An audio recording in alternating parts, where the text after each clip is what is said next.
Somebody in the SEC called Nick Saban old and elderly. I'm going to tell you who it is. Better than that, I'm going to tell you what Saban's response was. MMA news, how about Conor McGregor coming back to fight in 2020? He's only retired twice. I'm going to tell you who he's picking a fight with and why I love this matchup so much. And the Lakers are one win away from their 17th championship. How come nobody's talking about Anthony Davis for MVP in the NBA? I've got some good thoughts on that. But you have found the show that helps you be smarter than your friends when it comes to sports. It's the first round. You're here. Let's get it started. You're tuned into the hottest sports analysis of the week with your hosts Ron Dolbeck and Chris Roberts. And now, here's the first round.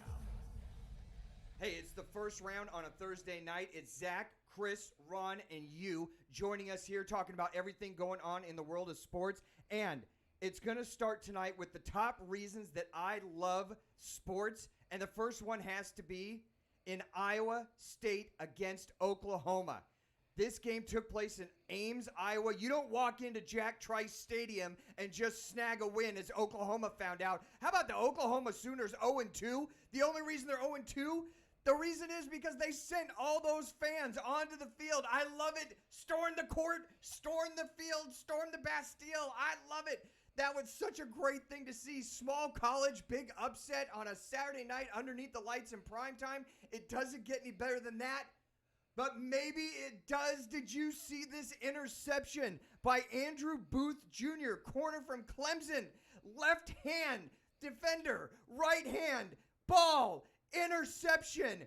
Absolutely amazing. One of the standout plays out of the whole last weekend. Clemson's got a lot of talent, but I bet you've never heard of Andrew Jones Jr. He gets it started for us with the reasons I love sports. That is an incredible interception. And Chris, with that, I welcome you back to the set here in the first round. Hey, man, it's great to be back, man. I'm seeing all these videos that you got going on. I mean, I'm still trying to figure out, though, why are you guys still storming the field with COVID out here? What is really going on? Shut up. I'm not going to let you ruin that highlight. I am not going to let you ruin that highlight. They stormed the field in Ames, Iowa. Jack Trice Stadium goes wild. You let it happen, baby. How many times do they ever get a big win there? Don't be no, you are not pooping on this parade. Yes. You let those kids storm that court. You're on probation. Cut his mic. He's on double secret microphone probation for the next 5 minutes. We have a special guest on the set tonight. Yeah. Lemoncello. I've been off. I just haven't had Lemoncello on the set, but, you know, we get funny emails from you guys sometimes, and I appreciate every one of them. Feel free to hit the comment buttons underneath there, right down here. I actually got an email from somebody, and it was some guy asking, you're either drinking really healthy stuff or you're drinking booze, and I think when you drink the booze, it's because you're upset and you want to get happy. And I was rolling for a good 5 minutes today, just going through. There's 2 or 3 of them, like, asking about the drinks. Oh, yeah, I had another one about what's Lonsdale gear? You know, sometimes I wear the Lonsdale. Tonight I got death cab for cutie. Right. I've gotten that one. My mom was like, what's a death cab for cutie? And I'm like, well, ask Dad what a DOS FX is. So, we're here to talk sports. Let's get to it right now. Everything going on in the world of sports has got to start in one place. The NBA Lakers go up 3-1. They take care of the Heat 2 nights ago, looking to close it out Friday night. I asked the question at the top of the show, how come nobody is talking about Anthony Davis for the MVP of the NBA? I'm not talking about for the bubble. I'm talking about for the whole year. His numbers have been absolutely incredible. Chris and I will get into the highlights of that. Also, we're going to talk about the bubble closing down the next couple days when the Lakers wrap this up. What are the highlights of the bubble, and what are some of the low or funny points that we've seen? The NBA actually got it done. Kudos to them. NFL, Chargers named rookie quarterback Justin Herbert as their permanent starter. I think he looked good against KC. He looked even better, I thought, against Tampa, even though they didn't get a win. I think that's a great move. I've only been talking about this for about 3 years now, and he got hired 5 years ago. Houston Texans finally fire Bill O'Brien out as head coach in Houston. Trade blunders getting ruined. Missed expectations. Finally getting in a shouting match with your top defensive player, J.J. Watt. That was it. After that, he's gone. Romeo Crennel takes over. He is now the oldest coach in the NFL. I think they're better off for it. Big games this weekend. It starts tonight, Thursday night, with the Bucs going on the road to take on the Bears. Nick Foles named starter, and his era will begin with the Chicago Bears going up against six-time Super Bowl champ Tom Brady. Other big games this weekend. Raiders at the Chiefs, Minnesota at Seattle, the Colts taking on my resurging Cleveland Kardashians, watch out for them, and the Chargers at the Saints. We're going to get into all the picks, all the numbers, and break down all those big games. College football. What do you want to do when Alabama comes to your town to play? How about call out Nick Saban? That wouldn't be at the top of my list, but that's exactly what Lane Kiffin did, calling him old and elderly, and then a couple hours later, tweeting out a goat emoji saying he's the best of all time. The greatest thing about it was actually Saban's response. He came back at Lane Kiffin and said, look, I'm old. Let's see you when you're old, and I've also had a hip replacement. So if you want to cryogenically freeze me now and take me on in 20 years, I'll still take you. I love that back and forth. Ole Miss is taking on Bama this weekend. I think that's going to be a big beatdown. I'm also taking the over on that. Chris and I have all those picks. Big games this weekend. Florida going on the road to Texas A&M. Texas playing in Dallas against Oklahoma. Who actually cares about that game? The Red River rivalry is 2 thumbs down for me. No energy. Oklahoma's 0-2. Texas doesn't have a defense. I'm going to stop there. Tennessee having a great season. They actually have the longest winning streak in college football right now at 8 games. Think that's going to come to a slamming halt because Georgia has found their offense. Tennessee goes to Athens. We'll break that one down. How about Miami? Everybody's hyped on Manny Diaz now. He's brought the U back. I don't think so. Look at who they've played, and look where they're playing this week. College game day will be in South Carolina because Miami's going to take on Clemson, and Chris will have thoughts on his mighty Florida State Seminoles going on the road to Touchdown Jesus to take on Notre Dame. Interesting note there. The over and under is 52. I told him Notre Dame's going to score 52 by themselves. Major League Baseball. Braves sweep Miami today 3-0. They will take on the winner of the Dodgers in San Diego. Dodgers have a 2-0 lead against the Padres. Game 3 is tonight. Yankees on the edge of elimination, down 2-1 to Tampa. They will send Jordan Montgomery to the bump to try and save and salvage their season. They're in a must-win. I like Tampa in that series. UFC news. Conor McGregor says he will fight Diamond Dustin Poirier, one of my favorite fighters. This guy never gives up. He goes 100 miles an hour. He has a heart of steel. He has a chin that is not glass. It's made out of titanium. If that fight happens, I am highly interested in it because it's 2 evenly matched guys. The best guy in anywhere near that weight class, though, has still got to be Khabib Nurmagomedov. He's fighting just 2 weeks from now. Keep your eyes open. October 24th, he goes up against 22-2 Justin Gaethje. Also on that card that I think is going to be good that night, Rafael Dos Anjos. He's on the other side of his career, and the best years are in the rearview mirror, but I still think he's a quality fighter. And how about Robert Whittaker from Australia, mate? He'll be fighting that night also. And Chris, that's everything that's going on in the world of sports. Whew, that's a lot. Let's get it. Let's get it going, man. Yeah, let's get it going. I'm ready. Man. Huh? I'm ready, man. Are you watching the finals? Yes, I am. And I think Anthony Davis is going to be the MVP for the finals. So let's put a pin in that just for a second. Lakers up 3-1. They play tomorrow night, 9 o'clock. I think they close it out. I think Miami has the heart of a champion. I have never really been too high on Eric Spoelstra, as we've talked about in past shows, because he's had so much talent around him that when you hand somebody talent, there's not a lot for them to do, so it's hard to impress me. But when you look at the team Pat Riley has given him to coach this year, it's a lot of role players that are playing beyond their potential and rising up. I think he's got a big part to do with that, and I'm actually hats off to Miami this year. Even if they lose and they go out, 4-1, I think they took down the Celtics, and what was it? I think the Celtics were a little tired after the Toronto series, but I'm not going to make excuses. Miami was a better team. When I thought Boston was a better team, kudos to Miami, but I think it ends tomorrow night at 9 o'clock. I think that LeBron James is just in that dominance championship-focused mode, and AD is insane.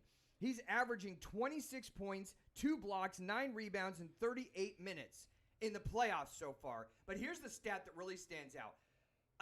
Almost a 7-foot center steps out to shoot a three in the playoffs. He's hitting 50% from three-point land.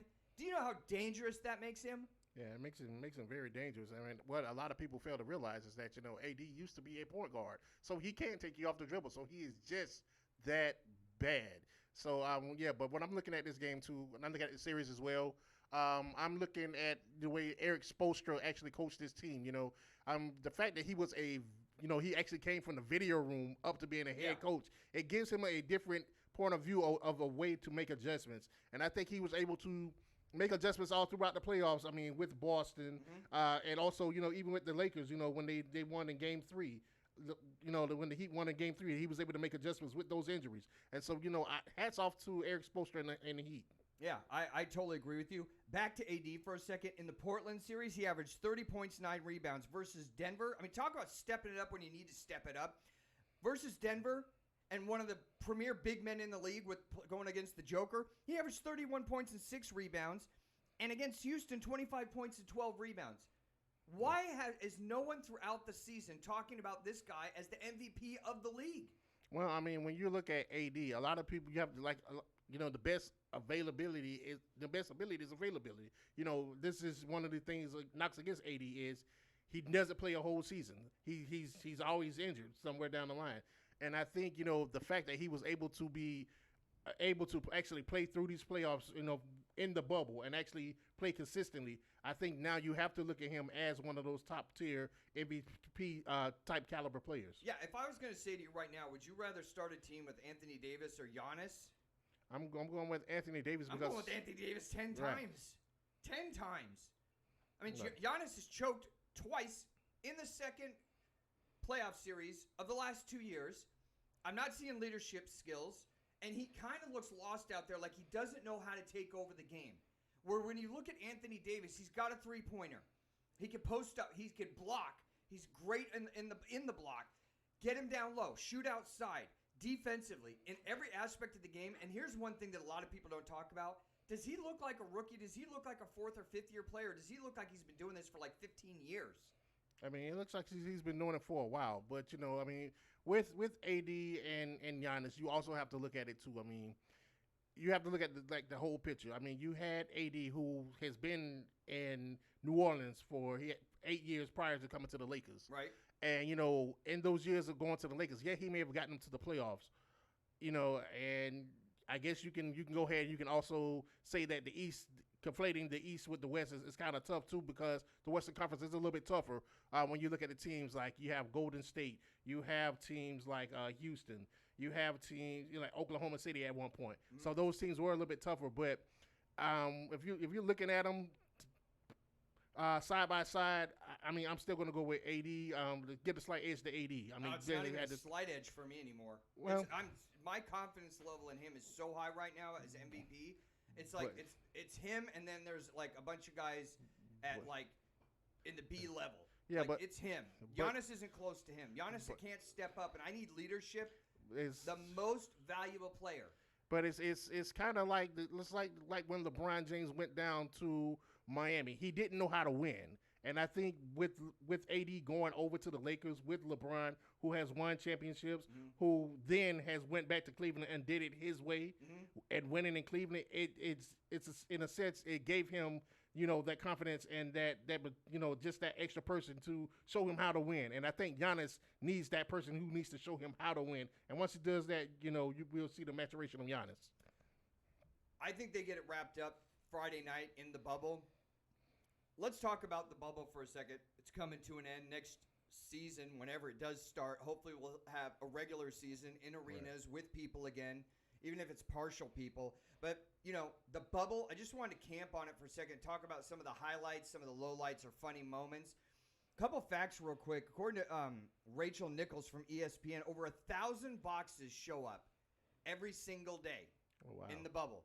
So guys are ordering off Amazon or getting care packages, or the NBA brought in chess sets, video games, like the whole video game, the old kind that we grew up on, not the all kinds of stuff. Plus they had probably about 30 pallets of sanitizer wipe, which was amazing. Yes. They make over 4,000 meals a week in the bubble. Now you got to remember, guys are sending out for food. Right. Lou Williams, he went out for food. Guys are sending out for food, and they're still doing 4,000 meals. How much do you think the NBA had to pay to put on the bubble? Do you know the number? Probably a couple $100 million. It's $150 million. But you know what? I got to say, one of the highlights is the fact that they actually did it. Right. They pulled it off. We got NBA back on the TV. We got refs. We got optics, fan noise, billboards, stickers on the floor. I mean, it was everything except the fans. And I'll tell you something, honestly, I didn't even miss the fans. The way that they produced it and pulled everything off, I didn't miss seeing crowd shots because they pumped in crowd noise, and I actually saw more of the game. So I think the NBA did a great job with that.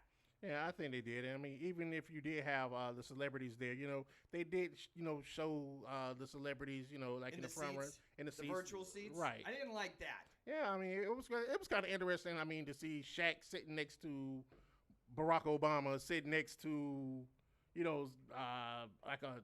I don't know, like a D Wade or a Charles Barkley, somebody like it.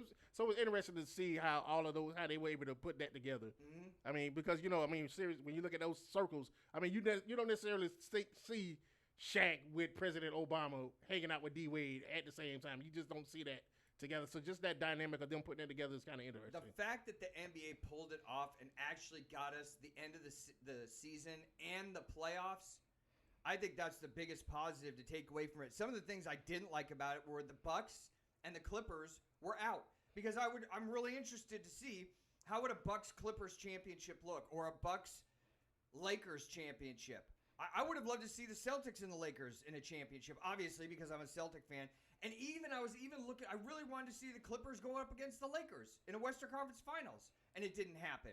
So those to me were some of the downs. I don't know. There was other stuff. The other downs that I was thinking about was just the fact that, guys opted out, but nobody major opted out, and nobody major got hit with COVID. I mean, Russell Westbrook got COVID in the beginning, but he still was there when it counted. So I can't even come up with major negatives to the bubble. No, there's no major negatives to the bubble. I mean, what I found interesting about the bubble, though, in itself, was the fact there was so much parity in the bubble. I mean, when you think about like a team like Boston who's stacked going against a bunch of role players in Miami. Right. I mean, you have the rising of Jason Tatum. Okay, we don't need to talk about Miami beating Boston much. I'm just saying, but yeah, I mean, you have like I'm saying, you have like a rising star, Jason Tatum. Yeah. I mean, you have like your Kemba Walkers. I mean, because really, you look at those teams like. Player for player, you're thinking like, oh, yeah, Boston's going to sweep this team. Or you go back and even you just look at the Nuggets. I mean, and look at what the Nuggets did, overcoming 3-1 deficit twice. Exactly. Yeah. I mean, then you go back and then you look at the emergence of my guy Jamal Murray from the Nuggets. I mean, this guy never averaged over 20 points a game. This guy was averaging 32 points a game. 5 rebounds, 6 assists. Yeah, and how about Damian Lillard? Yeah, I mean, showing out. Yeah, I mean, so exactly. So the fact that you have these type of things happen in the bubble, it just shows that I love the parity that the NBA was able to put on. As much as an NBA fan that I'm not, because I'm not. That's not my favorite sport. Mm-hmm. I got to look at the NBA and say you guys did a good job. You pulled it off. Let's go to the NFL. I wanted to talk about. The games this week, the big stuff going on, but I want to start in the NFL with Bill O'Brien. Now, I've been singing this song for the past 3 years about how he has got to go. He finally got fired. Romeo Crennel becomes the oldest coach in the NFL and takes over there for the Houston Texans. Bill O'Brien in 5 seasons, 52-48. What about his playoff record? 2-4. Versus teams that have a 500 or better average. What do you think his record was? Ooh, let's see. 16-31. Oh gosh, yeah. Against winning teams. Oh. So you can't win in the playoffs. You can't beat teams that win. And then here's some of his great moves because he became the GM 2 years ago. Traded away tons of picks to win now. In 2018, he traded the first overall pick. Because they traded away their picks, they didn't have a pick until the third round, 68th overall, because they had traded away those picks. Traded DeAndre Hopkins, who's in his prime at 27. He's got 7 good years to still be in the top 5 to 10 wide receivers in the NFL. Traded 2 first-round draft picks. 2 first-round draft picks, and who did he get? Kenny Stills is worth a first-round draft pick, and Laramie Tunsil from Miami. You got to ask yourself, why is Miami giving up on offensive linemen that they took in the first round of the draft? And you give up 2 first-round draft picks for Kenny Stills and Laramie Tunsil. 2017 season opener. You're ready to go. Everybody's at 0. You clean the slate. You're ready to win a Super Bowl. Who does he start over Deshaun Watson? How about Tom Savage instead of Deshaun Watson? Yeah. That's okay. Tom Savage totally redeemed Bill O'Brien. He went 7 for 13 for 62 yards. So it's decisions like that I've been looking at and saying, how is this guy still in the NFL? I mean, I don't even have a place for it in my head. How is he still here? And now he's not. Well, I need some limoncello. Well, we've said it before. He is an offensive coordinator. Therefore, we get to take those abilities away from you. I mean, this guy. I mean, you got rid of DeAndre Hopkins for David Johnson. David Johnson? Really? I don't even have a place in my head for this. Like, I mean, Howard, as the GM, you should fire yourself. I can't even find a place in my head for this. David Johnson. Yeah. I can't say this with a straight face. I can't either. He's gone. I mean, I'm not even a Houston Texans hater. And then you get in a screaming match with one of the best defensive players and best human beings on the planet in J.J. Watt, and you get in a screaming match with him? I can't even. Like, what do you? I would normally ask in this position, what are you thinking? But like the last 2 brain cells are trying to have sex with each other and reproduce, so he has more brain cells, and they can't even do it. I know, man. They're not. I'm just sitting here thinking of the line from Friday with Pops when he walks into the room and. How the hell you gonna get fired on your day off? What are you doing? I can't. Let's go on to the NFL Week 5. Bucks -3 at Bears. This is one of my ironclad locks. I hit on my big 5-star millennial picks last week. I had South Carolina plus the points going into the swamp. They way covered for me, as I knew they would. But Bucks -3 at Bears. Nick Foles gets his start. Here's my question. You could put Nick Foles in there, but who's he throwing to?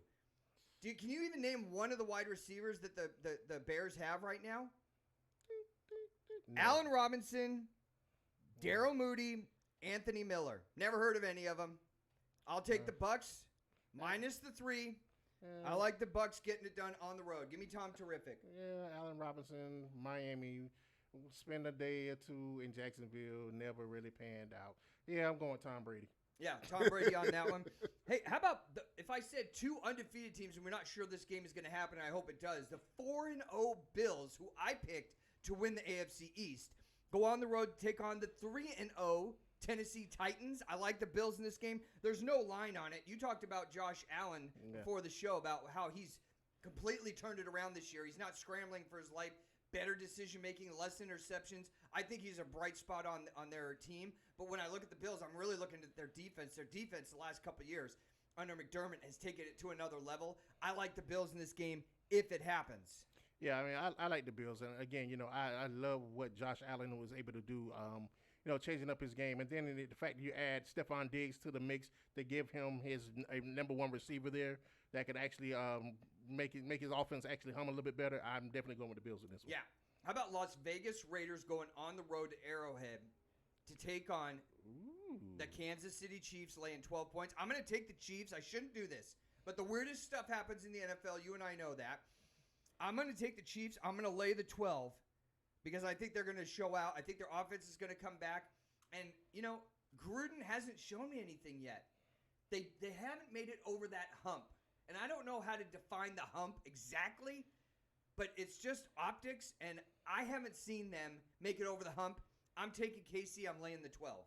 Yeah, I'm taking KC. I'm just taking it simply because I'm looking at the quarterback play. You have Patrick Mahomes and you have Derek Carr. I'm taking Pat Mahomes 100% out of that duel. Laying the 12 or just straight up? I'm going to take them straight up. I mean, Kansas City showed me that they can be vulnerable with a decent defense. I mean, and Pat Mahomes was lucky he had a little bit of struggles the other night. So I'm taking them straight up. Wait, are you talking about Mahomes when they went to LA and took on the Bolts? They weren't looking very sharp in that game. Exactly. Even if from that game all the way to the Patriots game, they didn't look that sharp. No, going into the third quarter, it was 6-3. You had 6 points, and I Exactly. think the Patriots felt they ran out of gas in the fourth quarter. I'm not going to make excuses for them, but it is what it is. I hate that term. How about this one? Miami getting 9 at San Francisco. I'm going out on a limb. I'm going to tease this one up and get 15 points. I got 15 and a half with Miami on the road at San Francisco. Really? Yeah, I'm taking Miami. Miami doesn't quit. Fitzmagic is a decent quarterback. Yeah. He was moving the ball against a really good defense in the Bills. They were in that game. He was against Seattle. I'm sorry, this last weekend. And Seattle's defense isn't a joke. It's not lights out either. But they're in every game. If you think about the season opener, they went up to Gillette, and they were in that game until the fourth quarter against the New England Patriots. So you're going to give me 15 and a half points. You guys scored 2 touchdowns plus a field goal to beat me. San Francisco probably isn't going to have Jimmy G. Kittle is back. Raheem Mostert, their running back, is out. I'm gonna take the 15 and a half and run with it because I think they're playing for heart, and I think they're doing a great job. As much as you can be at 1-3. Yeah, you can, but I'll take San Francisco in this. I think they are playing with heart. I think with getting George Kittle back on the offense, it should help them open up the passing game a little bit more. And I'm going with San Francisco on this one. Wow, I just finished off that limoncello, man. I added a little something to it. It's a high octane limoncello.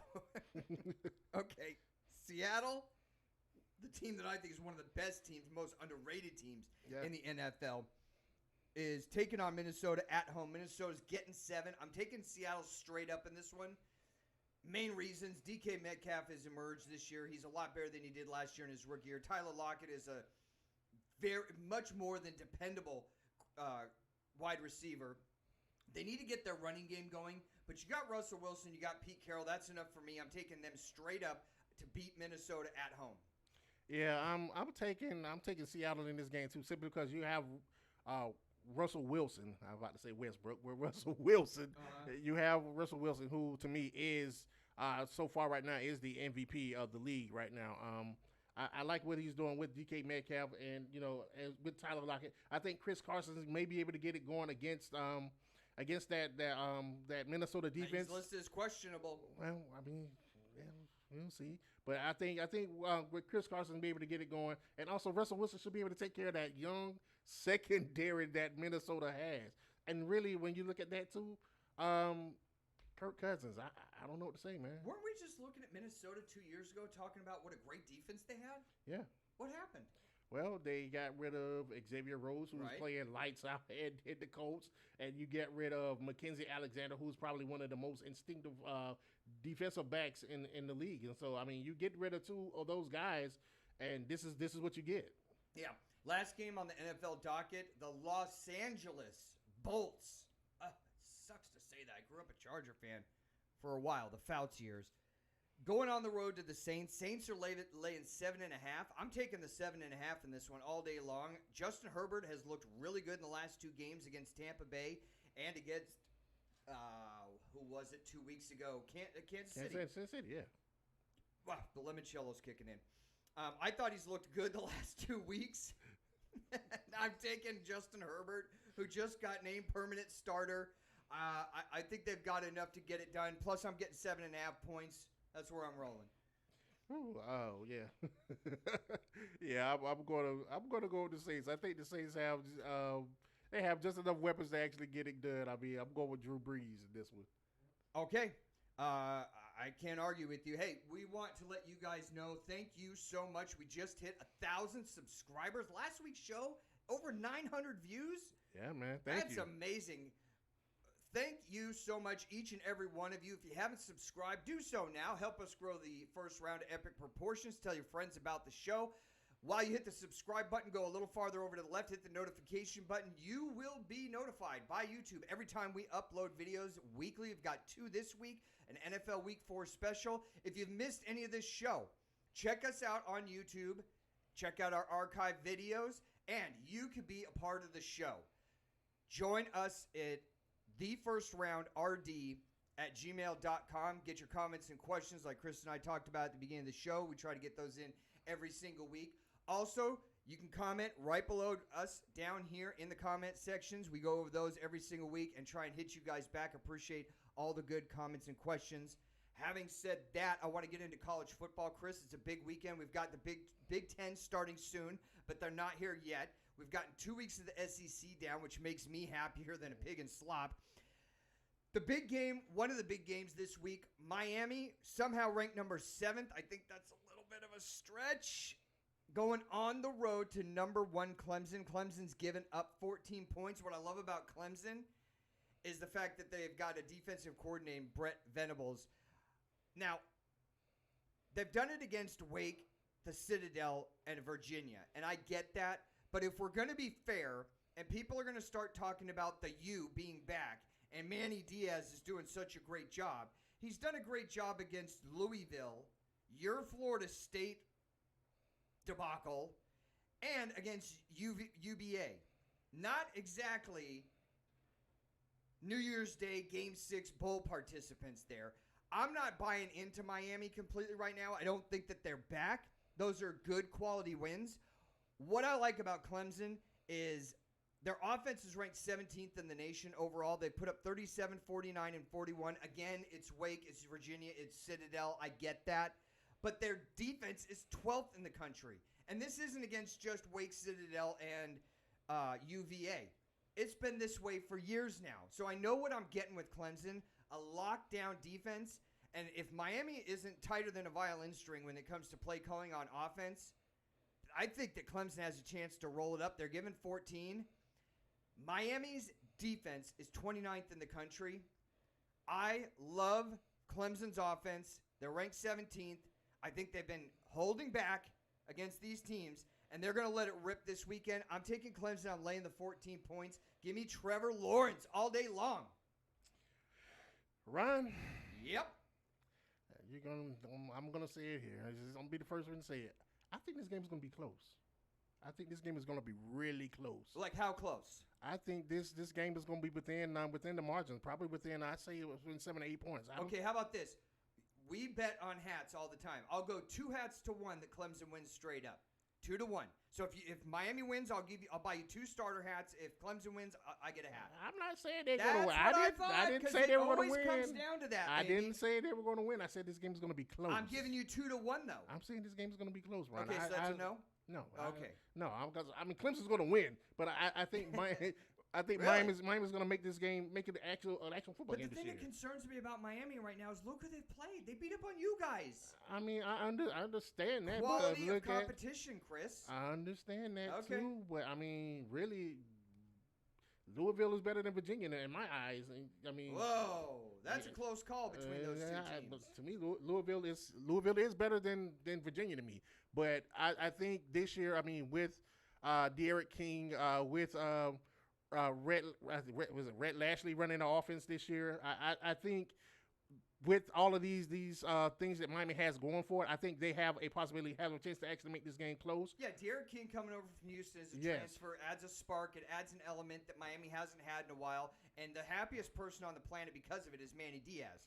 But that's not enough. You're going up against an established offense, a national champion, guys who've been playing in bowl games, and a defense that's absolutely locked down. I understand that. But then again, it doesn't matter what team it is, no matter what college football team it is, every college football team has a problem with a quarterback that can get outside the pocket and make plays. No different than Clemson. Yeah, we've seen that with Alabama. And the same thing with Clemson, and the same thing when they played Ohio State last year in the semifinal. They had a problem with Justin Fields being able to get outside and make plays. Ohio State with a mobile quarterback is not in the same league as Miami with the mobile quarterback, Chris. It's not. It's Ron. It's the same. It's the same type of thing. Same thing. Again, Alabama. It doesn't matter who it is that Alabama plays. They always have problems with mobile quarterbacks. It doesn't matter if the team is 1-7. The fact that they can get outside, extend plays, and make plays down the field, that's going to cause problems for Clemson. I think Clemson still wins this game, but I think Miami keeps it close. Okay. Number 3, Florida goes on the road to Texas A&M. Jimbo Fisher needs a big statement win. He hasn't had it yet. He's getting $7.5 million a year somehow, and he has a quarterback named Kellen Mond that I don't believe in. Florida's defense is actually the story in the game. I think they're ranked 67th. No one saw this happening. 67th ranked defense, giving up 327 yards passing and another 143 rushing on average so far this year. I think that's too much. In order for Texas A&M to stay in this, I don't think Kellen Mond has to win it. I think he's just got to stay as a manager and not screw it up. But they have got to use Isaiah Spiller, their running back, way more. In 2 games, he's got 142 yards in 2 games so far. That's not going to get it done. You got to take advantage of a defense that obviously isn't hitting on all cylinders with Florida. Their offense, on the other hand, is hitting on all cylinders. Kyle Trask is already in the Heisman talk. Kyle Pitts at wide receiver is already in Heisman talk. They're putting up monster numbers. Texas A&M is getting 6.5. They've got the 39th best defense in the country and the 39th best offense in the country. Jimbo Fisher has to make a statement. The bleeding has to stop. The winning has to start at some point when you get a $75 million contract. I don't think it happens against Florida. I don't think it happens this week at Texas in College Station. I think Florida gets the win. I'm just taking them straight up. I'm not giving the 6.5 points. I'm putting it as a money line bet. I like Florida in the game to outscore Texas A&M. Close. Well, as much as it hurts for me to say this, I think Florida's going to actually. This is going to be a statement game for Florida. I think this is going to be a statement game for Dan Mullen and the Florida Gators this week. I think that with Kadarius Toney, right. With Kyle Pitts. Offensively, we know Florida's good, but what have they shown you in defense? I think this secondary actually steps up and actually plays like the quote unquote DBU they say they are this week, and I think they give Jimbo Fisher fits. I actually think Florida's going to run it up. I think Florida and Alabama are the 2 best teams in the SEC this year. Florida and Alabama. Yeah, I'm not going to disagree with that, but Georgia's right there. Stetson Bennett has brought them to another level. We'll get into their game in a minute. How about the most disappointing game that I would say most looked forward to disappointing game on the schedule this Saturday has to be Texas playing against Oklahoma. When have you seen Oklahoma 2-0 giving points? Giving points. The best thing about this is the band. Is this the band right here, Zach? No, here it is. The band. There's the band. The band's meeting at midfield and hopefully fighting one out after a couple beers is going to be the best part of this game because I don't want to see Texas-Oklahoma this year. Texas's defense is better than last year, but it's still terrible. They're 39th in the country against the pass, and Oklahoma, I don't even know where to start. They're 0-2, and somehow they're favorites against a Texas team that can't stop water coming out of a sieve. Yeah. How the heck is that? I have, very little interest in this game whatsoever. The highlight of the whole game, if it's not the bands, it's Sam Ehlinger in the offense of Texas because it's potent, it's awesome, it's high octane. Other than that, I have my interest level 1 to 10 is a 3.5 and hovering. A 3.5. My interest in this game is actually 0. I mean, to me, they're not playing for anything. I mean, No. neither one of those teams are ever. The Big 12 is basically out of the playoffs, basically. So I have no preference in watching this game. Oklahoma's laying 2.5 to Texas. Who do you got in the game? I'm gonna take Texas. I mean, I think some young Sam Rattler, Spencer Rattler, quarterback for Oklahoma. I think he's just a baby rattler yet. He hasn't learned how to control his venom, and until he learns how to do that, I'm gonna go with Texas. I'm taking Oklahoma minus the 2.5 points. Now let's go on to number 14, Tennessee. Holds the record for most wins in college football right now at 8, going on the road to Georgia, laying 12.5. I'm taking Georgia straight up. Stetson Bennett, 37 of 57 on the year, 451 yards, 3 touchdowns. He saved them in Arkansas. He looked really good against Auburn last week. I think they found their quarterback. I think Georgia gets it done. I'm going to lay the 12.5 points at home. For having limited fans, the limited fans made the game last week. Georgia's on a roll. They have a better coach. They have a better team. They have a better quarterback. I've already talked about Tennessee and their quarterback, Garantano. I don't trust him. I don't know if he's a dual threat guy. I don't see the leadership. I know that they're playing better They started out 0-6 last year. They're on an 8-game winning streak. It's not enough. Georgia gets it done big at home. This is another thing. This is another one I think is actually going to be a little bit closer than what people say. I think Georgia gets the win, but I like what Tennessee's coach is doing up there. I think they're defensively they're going to come. They're going to play Georgia tough, and again I think this is going to be a close game. I Okay. take Georgia with the win though. All right, you get the 12.5 points. We'll see how it turns out. Number 2, Alabama goes on the road to play former offensive coordinator Lane Kiffin and the Fighting Rebs from Ole Miss. The over and under is 69.5. They might score 120 points. Bama's laying 23.5 on that one. Mississippi has a rejuvenated offense that starts with Matt Corral. He's 46 of 60 on the year, 715 yards, 7 touchdowns. The problem is they can't stop anybody, and the problem with that for Ole Miss is Bama goes through everybody. Mac Jones is making people in Tuscaloosa forget about Tua Tagovailoa. I think he's a 5-star guy. I don't know if I'm willing to lay the 23.5, but Bama gets it done. I think they get it done big. There's going to be 9 million points scored in this game, and if I have to take a point spread winner, I'm going to take Ole Miss. I'm going to tease it up and get almost 30 points because that offense is good.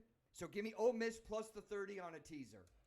Yeah, I take Ole Miss with the 30 on that teaser as well. I mean, that Ole Miss and Alabama game, within probably I say the last 5 or 6 years, have always been a game where it was like a shootout. And that was before Lane Kiffin came. And that was before Lane Kiffin. But I got a question for you. He's got something for Nick. I got a question for Okay. you. Who are you taking in that fight against Lane Kiffin and old Nick St. Nick? Taking Lane Kiffin. What? On the field, I'm taking Bama, but off the field, if they got in the ring, I'm taking Lane Kiffin. No. Lane Kiffin kind of seems like a watered down, secret handshake trust fund brat. Yeah. He kind of seems soft. Yeah. But Nick's over 65, and he said, "Hey, I got that dislocated hip, man." Yeah, man. I'm taking old Saint Nick, man. Nick kind of reminds me of old He's gonna Sergeant. peel a stick out of his. Yeah, man. He kind of reminds me of Start beating him with old a stick. Sergeant Slaughter, man. What? Like he just put you in the cobra clutch and just lock him up and be like, "Go to sleep." Oh, you Go got to this one. sleep. Bama's laying 23.5. You're taking Ole Miss. I'm taking Ole Miss. Yeah. And last but not least, let's talk about your favorite team, the Florida State Fighting Criminals, coming off a huge win at home against Jacksonville State. You got to be proud of that one. Going on the road to touchdown, Jesus getting 21 points. Here's the most interesting fact of the whole game. The over and under is 52, and I told you before the show, Notre Dame might put 52 on Florida State by themselves. Yeah. I'm glad we found a quarterback finally. Don't go that fast. I'm glad we finally found One good half does not make a good quarterback against Jacksonville State. I'm glad we found an inept quarterback who could throw the ball down the field, who was not afraid to actually run the read option the way you're supposed to run it. And I still think Notre Dame is going to pull this game out. You going to lay the 21? That's tight. Yeah. Notre Dame minus the 21? Yeah, Notre I Dame. would tease that one down and make it 15 points. I feel confident Notre Dame at 15. Or I could go the other way with it and take Florida State plus 27. I'd feel all right about that. If I had to choose, I'd lay it. I'd tease it down. Chris, what else is going on in the world of sports? Man, what's going on in the world of sports? I mean, some rivalries just seem to never end. We had the WNBA championship actually just just finished, and we had Breonna Stewart versus Asia Wilson. I mean, these two girls went back at it back in the NCAA with Gino Auriemma and Don Staley from South Carolina. The fact that these girls went at it and, they played their hearts out. Shouts out to the Seattle Storm for getting that win. They won 2 out of the last 3 years. Congratulations, ladies. Only you and other things going on in the world of sports would bring up WNBA, and that music means I need to bring up the fact we're here to thank our support staff. The man on the board, Zach, doing it for us. Again, great job. Chris, appreciate you doing it for me every single week, co-hosting the show. El Presidente Chet 40 for all of us here in the first round. Hit the subscription button, hit the notification button. Thank you for your emails. Thank you for writing in. Comment right down here below. and let us know what you're thinking of with comments and questions on the show. We will be right back here next Thursday talking about everything going on in the world of sports. Until then, take care, everybody.